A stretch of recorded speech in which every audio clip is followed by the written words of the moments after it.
Hardcore came to Bedrock Previews recently, and today I figured I would review it. Also, yes, the title is true. Hardcore on Bedrock has more features than its Java counterpart, because when you play Hardcore on Java, it's just a game mode, and within that game mode, you can do anything you like besides a bonus chest, which includes disabling the spawning of mobs, whereas Bedrock says if you want to use cheats or modifications, feel free, but you can't call it a hardcore world. And of course, there are other differences I'll be sharing today, as well as my difficulties of dying every way, but more importantly than either, we'll be talking about what makes Hardcore truly special and why you might enjoy it when it comes out officially, despite all of that risk. But let's start in the logical place, which is... I didn't want to talk about Hardcore without being familiar, and so, well... Yeah, toy cat slain by a polar bear. I don't know that anyone has ever ended a Hardcore world that way. These deaths happened because I set myself the challenge of speedrunning dying in Hardcore recently, and you want to know how it went? I originally went in thinking water and lava would be by far the fastest death methods, but I quickly learned I could die in just 11 seconds by cactus. I don't know if there's a faster way to die by cactus. Just keep rubbing myself on the cactus. Seeing how fast we can do this. Yeah. Nice. Prick to death. Meanwhile, other methods of death would genuinely take me quite a while to pull off. I died 50 times in a row, and I remember thinking just how peaceful Minecraft must be if there was no source of death immediately visible to me on most seeds outside of full damage, and that meant that there was nothing to really fear for the first few minutes you're in a Minecraft world. Although, it is worth saying that if you want to die quickly, full damage was always the way, and so even though I'm always most cautious of dying by drowning or fire, perhaps because they're my real world biggest fears of death, in reality, the fastest ways you can choose to kill yourself, and therefore the fastest ways you can accidentally do it, would always be falling. In fact, I was sure that I had the fastest death you could get on any world when I found out that I could die in Hardcore in 4 seconds just like this. Okay, yes. Yes, 4 seconds. I think you could even do 3. After looking back and measuring that clip, it was actually closer to 3.5 seconds, which is a real reminder that if you think the biggest thing you have to watch out for in Minecraft are mobs or, perhaps lava, really the biggest thing you should be concerned about, the biggest risk in a hardcore world, is actually full damage, because it's the only way you can die in 3.5 seconds, or as I later found out in my random seed glitchless world record for hardcore death, listen to, chat. Oh, 3 seconds. Yes, that is not beatable. That was a hole right in front of my face. That is insane.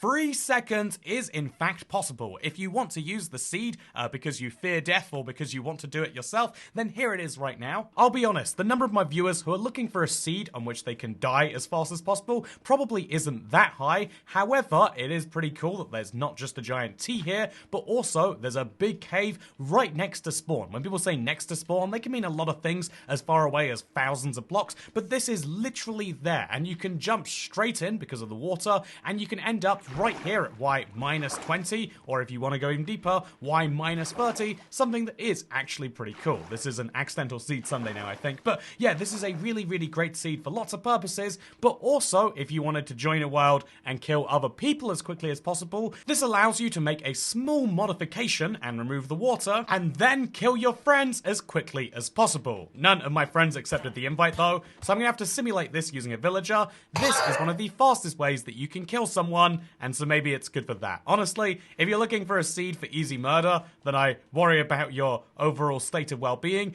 but what I won't worry about is Bedrock parity. Whenever a feature comes over from Java to Bedrock, it has some modifications made to it. This usually ensures the Bedrock version cannot be better than the Java one, although there are a few exceptions with waterlogging and salmon size on Bedrock, which is why the meme that we play Big Salmon Edition exists, but I was fairly surprised to see hardcore mode come to Bedrock at all, but even more surprised to see it fully working with more care than its Java equivalent. And that care can be easily seen from the Create New World screen in Minecraft Bedrock, where as you can see, hardcore is not treated as a brand new game mode.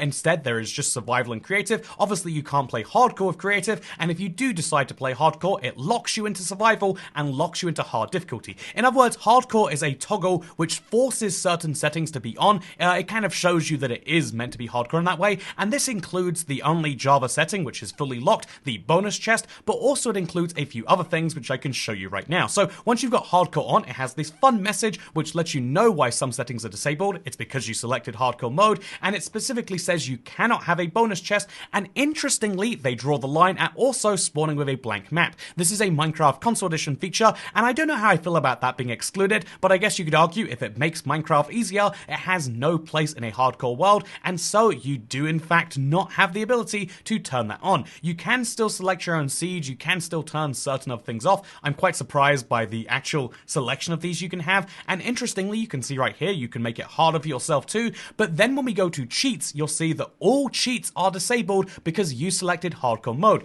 This is objectively better than the Java edition, where, as we mentioned with the idea of hardcore 100-day YouTubers, lots of people go through lots of steps to make sure they don't actually have to play hardcore in any meaningful way, and this means that you can't just decide you want keep inventory on, you can't just decide that, yeah, actually, mobs shouldn't be able to grief my world, because no, that's not a choice that you get to make. Mobs spawning naturally being turned off would be the equivalent of playing hardcore, but it's peaceful, and I love that they've actually taken hardcore properly on the Bedrock version in a way that makes me question why they wouldn't do this on Java. Interestingly, you can enable, if you really want to, you can enable experimental features, but these will disable achievements, so keep that in mind. Same for any of these add-on creating things too. But yeah, if you want to play hardcore with achievements, then you just have to make sure you don't enable any settings which are disabled, which includes every cheat, every experiment, and a few of the advanced options, and in my opinion, that actually feels very fair. I like that you still can change some things, but I also like that every setting you can change is a preference one, with a couple of exceptions to do with griefing. Otherwise, it is actually making Minecraft harder. I like this version of parity. I think it's good, and I also think it's good that the one criticism people might have of hardcore coming to Bedrock is like, well, what if someone's playing on their phone and doesn't realize they toggled this box? Well, it actually gives you this warning. It's one you can turn off if you want to, but it lets you know that when you die, you will not respawn. Game over. This is actually misleading. If you look at my deaths, you respawn, just not in the game mode you want. You can't turn off hardcore after creating this world, and after you die, you can see but not interact with this world. This is a very, it's weird actually. This almost seems like a direct contradiction of point number one, but my point here is to say it lets you know what hardcore is about. If somehow you missed all of the settings that were being changed, it gives you that last extra warning and makes you feel a little bit cool for just sliding past it. Like, yeah, I don't care about hardcore, I know what I'm getting into, and you know what, just for old time's sake, let's quickly go into the place where the drowned are, and let's show you what death in Bedrock looks like, because this is one of the places I would say they do need to do some improvements. As you can see, it doesn't say like quit or like, it says respawn right here. I think there should be a slightly more dramatic death screen if I was in charge of this, and I also think that the way that spectator works is better on Bedrock than Java, but still could do with improvements. So the way it's better than Java is on Java, when you go into spectator mode, you can't load any new chunks. On Bedrock, you can look around the entire world. So this is a random seed. I've never seen it before, but I can look around the world. I can see what would have been if I didn't die to a drown instantly. And I think that's a pretty cool part of the game, personally. So a question I've been receiving a lot ever since I started playing hardcore on the channel is, why don't I have access to this game mode? When is it coming out for me? And the answer to this is that right now, if you want to play hardcore, it is only available in preview and beta versions of Minecraft. This is something you have to specifically opt into. It's the snapshot equivalent for Minecraft Bedrock. And if you're curious as to when it will be coming out for everyone else, the answer is that interestingly, it's not behind any toggles like the rest of 1.21, and usually this implies it will be coming out fairly soon, the next minor update. However, it won't be coming out in the next minor update, or it sort of will, but the answer to that is that 1.21 is not going to include hardcore. This has been more or less confirmed by Mojang. They want to make sure they fix as many death bugs as possible. They want to make sure they iron out any problems of hardcore, because hardcore is much more serious than any other game mode, and if you die in hardcore, you die in real life. Wait, sorry, I got that wrong. If you die in hardcore, you lose your world forever, which means it's very important. It is undoable if they have a bug that kills you,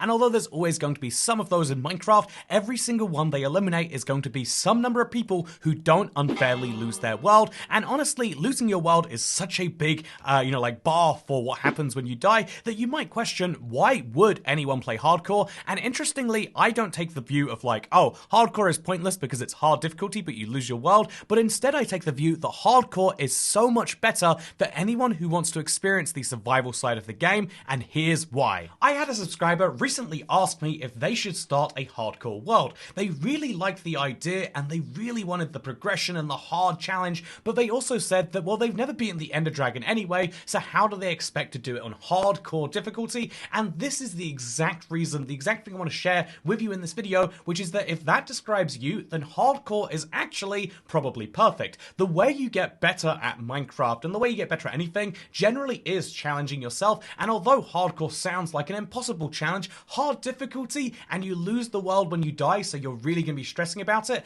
you will go through so much extra effort and so much extra thought to avoid that death that when it comes to stuff like the Ender Dragon, you won't just be going in blind and seeing what happens, you'll be making sure that you do as well as humanly possible, you'll bring decent supplies and you'll watch your health, and you'll learn all of these valuable skills for regular Minecraft. This sounds like insane advice, but genuinely, if you haven't defeated the Ender Dragon before, I really say that you should do it on hardcore. You might die along the way, statistically you will if you don't know how better to play, but it's something that is really worth doing anyway, because you'll come out on the other side a much stronger Minecraft player, and at the very least, I think there's something to be said about hardcore worlds kind of teaching you about the disposability of a Minecraft world, which sounds like a bad thing from me, Mr. I've played Minecraft on the same world for 11 years, but actually I would say it's a reminder that anything you do in a Minecraft world, if you're too perfectionist, you don't need to worry about. The world might not be here next week. Worry about having a good time right here. Worry about getting your progression done and having your fun, and I promise you that no matter what anyone says, you will have a much better time,